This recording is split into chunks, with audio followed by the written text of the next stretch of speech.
Assalamu alaikum wa rahmatullahi ta'ala wa barakatuh, mes chers élèves, bienvenue dans un nouveau chapitre dans la suite des cours de physique destinés au tronc commun scientifique baccalauréat international option française et qui s'intitule Association des conducteurs ohmiques.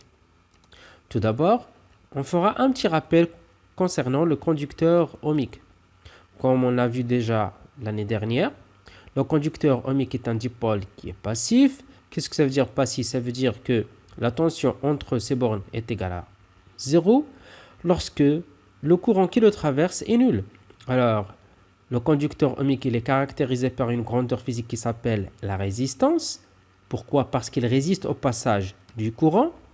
Et on le symbolise comme le schéma suivant, avec un rectangle contenant la lettre R, avec le courant entrant et la tension est symbolisée avec une flèche qui a un sens contraire.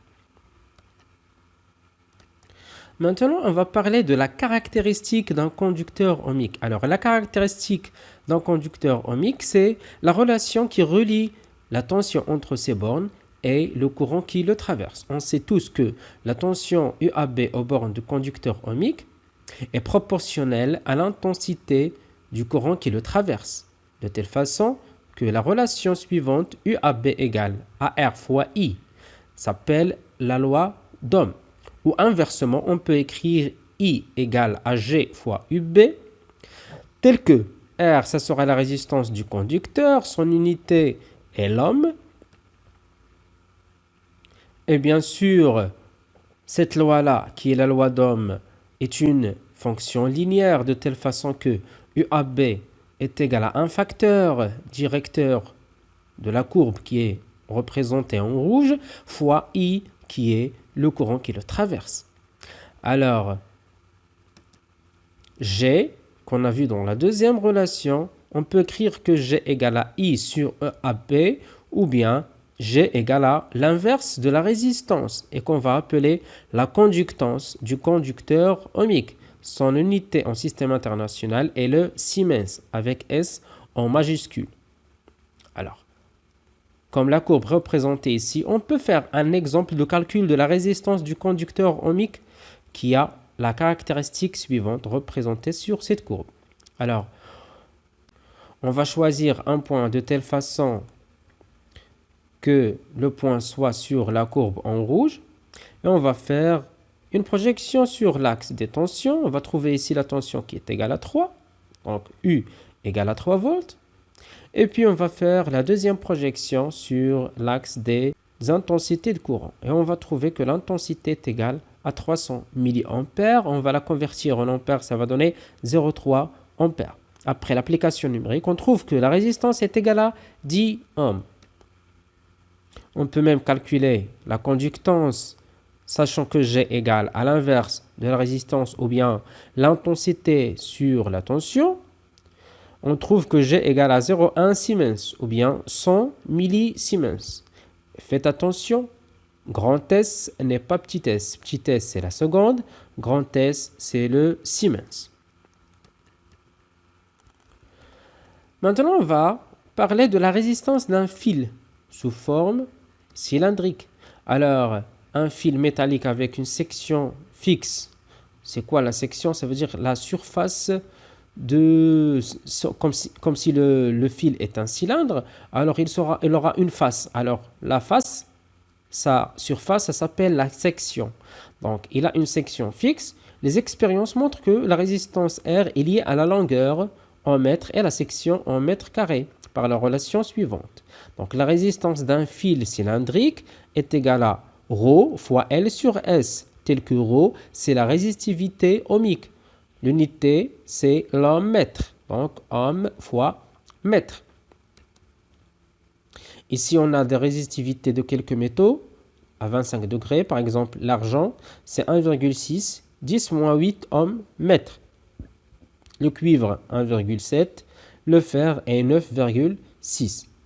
Donc, on peut conclure à partir de ces grandeurs, de ces valeurs-là, que le fer n'est pas un bon conducteur comparément à l'argent et au cuivre. Maintenant, on passe à la deuxième partie concernant l'association des conducteurs ohmiques. Il y a deux types d'associations. Il y a l'association en série et l'association en dérivation. On commence d'abord par l'association en série. Alors, on va brancher en série de conducteurs ohmiques de résistance respective R1 et R2. Bien sûr, elles seront traversées par le même courant qui est I. Donc, I, c'est constant pour R1 et R2. Alors, il y aura une tension UAB entre les bornes de R1 et UBC entre les bornes de R2. Je peux dire que la résistance équivalente de R1 et RB est la suivante. Donc, la tension entre ces bornes, ça sera la tension UAC de telle façon que UAC est égal à UAB plus UBC.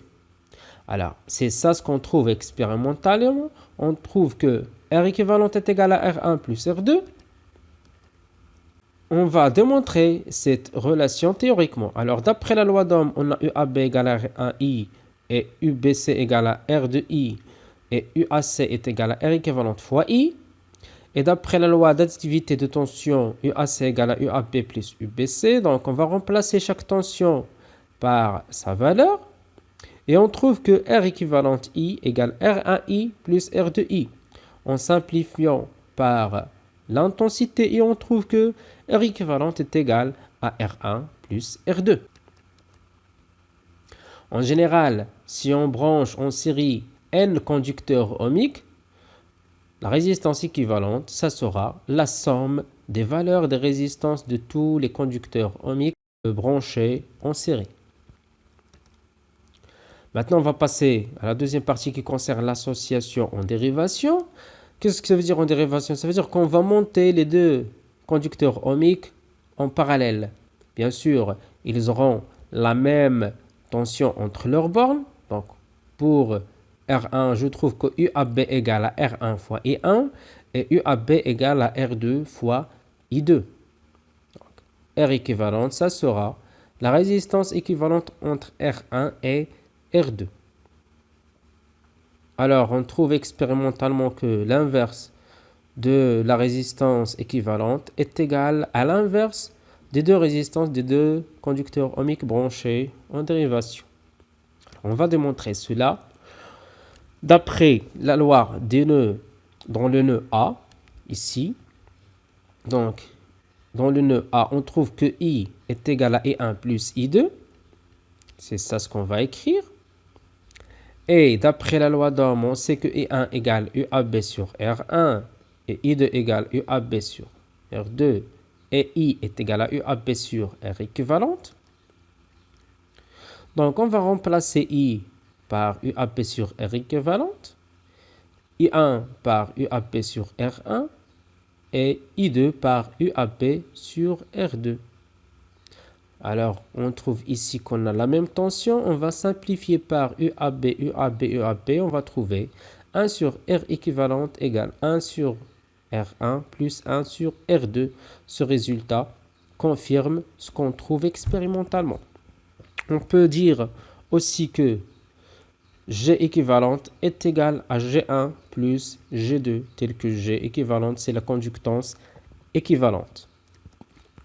En général, dans le cas de branchement en dérivation de N conducteurs ohmiques, la résistance équivalente, ça sera écrite sous cette relation, telle que l'inverse de la résistance équivalente est égale à la somme de l'inverse des résistances de tous les conducteurs ohmiques branchés en dérivation. Ou bien, je peux écrire que la conductance est égale à la somme des différentes conductances des conducteurs ohmiques branchés en dérivation. Maintenant, on va entamer l'utilisation du conducteur ohmique. On va parler tout d'abord du rhéostat. Alors, qu'est-ce que ça veut dire le rhéostat? Le rhéostat, c'est un conducteur ohmique constitué d'un fil qui est enroulé autour d'un cylindre isolé. Le rhéostat, il a 3 bornes A et B qui sont fixes et C, c'est une borne qui est mobile. Alors, la borne C, on l'appelle glisseur et on symbolise le rhéostat par le symbole suivant. C'est comme le symbole de la résistance avec la lettre RH. On représente les deux bornes A et B et C avec une flèche. Donc C, ça s'appelle le glisseur. C'est la borne qu'on va déplacer. Donc on peut regarder ici sur l'image que c'est une borne qui sera mobile.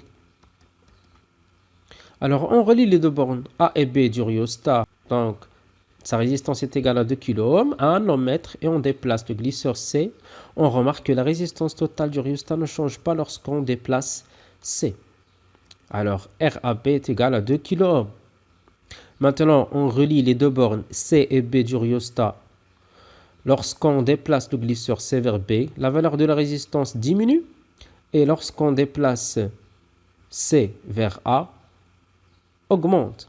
Donc, on trouve que RBC est égal à 2 kΩ lorsque C est vers A. Et on trouve que RBC est nul lorsque C coïncide avec B. On peut écrire alors que RAC plus RBC est égal à RAB. Maintenant, on va passer au montage du diviseur de tension. Alors, le diviseur de tension est un montage dans lequel on utilise un rhéostat en général. Alors, ce montage-là est constitué d'un générateur de tension continue, d'un rhéostat, et ici on a branché deux voltmètres. Alors, le premier voltmètre, c'est pour mesurer la tension UAB, le deuxième voltmètre, c'est pour mesurer la tension UCB. Alors, on réalise le montage suivant et on va déplacer le glisseur C vers B, puis vers A. Et on va remarquer qu'est-ce qui va se passer. Alors, lorsqu'on va déplacer C vers B, on va remarquer que la tension UCB diminue. Alors que lorsqu'on le déplace vers le A, on trouve que la tension UCB augmente. Alors, on va déterminer le domaine de variation de la tension UCB lorsqu'on déplace le glisseur C vers les deux bornes, ça veut dire vers A et vers B. Alors, la tension UCB est nulle lorsque C se coïncide à B. Donc, UCB est supérieur à 0. Et la tension UCB prend sa valeur maximale lorsque C se coïncide à A. Ça veut dire que UCB est égal à UAB. Donc, UCB est inférieur à A. Et à partir des deux affirmations, on trouve que UCB sera comprise entre 0 et UAB. Démonstration. Alors, comment on va démontrer cette relation-là? Alors, on calcule le rapport UCB sur UAB. D'après la loi d'Ohm, on sait que UCB est égal à RCBI et UAB est égal à la somme de RAC plus RCB fois I. On va remplacer UCB par sa valeur et UAB par sa valeur. On va trouver que RCB sur RAC plus RCB est égal à UCB sur UAB. Bien sûr, on sait que RCB est comprise entre 0 et RAC plus RBC. Ça veut dire quoi? Ça veut dire que UCB sera comprise entre 0 et 1. De telle façon que UCB sur UAB est égal à RCB sur RAC plus RCB. Donc, on va multiplier le tout par UAB. Et on trouve UCB est comprise entre 0 et UAB.